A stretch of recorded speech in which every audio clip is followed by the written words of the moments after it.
د طالبانو دوست ورور هیواد کې پر افغانانو بد حالت جوړ دی. 1500 کسان نیول شوي. جزئیات هم دلته وګورئ او چینل سبسکرایب کړئ. پاکستانیان چې د جمهوریت د سقوط وروسته پرته له ویزې او پاسپورټه تګ راتګ کوي د مرکزي اسیا سره د افغانستان له لارې آزاد تجارت خو پر ځای پرېږده، خو برعکس بیا پاکستان افغانانو ته پرته له ویزې یاد هیواد ته د تګ راتګ اجازه ورکوي او نه هم اجازه ورکوي تر څو افغانان د واګه بندر له لارې هندوستان سره آزاد تجارت وکړي.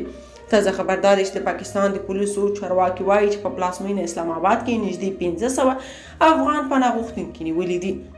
د اسلام آباد د پولیسو او چارواکي پاکستاني رسنیو ته د خپل نوم نه څرګندولو په شرط ویلي چې په وروستیو 2 اونیو کې 401 افغانان په اسلام آباد ښار او شاوخوا لمنو کې نیول شوي دي. د دغو کسانو د نیولو دلیل د قانوني اسنادو نه لرل او په جنایي پیښو کې لاس لرل وباله. دغه پاکستاني چارواکي همداراز ادعا کړې چې ځینې افغانان یې د جواري یعنې قمار، مخدره موادو، بې ضرورته ګرځېده او د موبایل ټیلیفونونو د غلا په تور نیولي دي.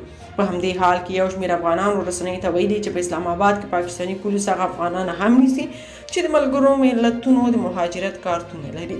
د پاکستان په سن ایالت کې په ځانګړي ډول ډېر افغانان نیول شوي دي.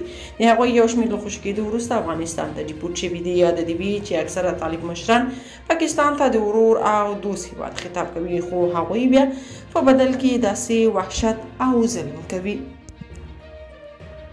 که تاسو په دې اړه څه نظر لرئ په کومنټ کې شریک او چینل سبسکرایب کړئ.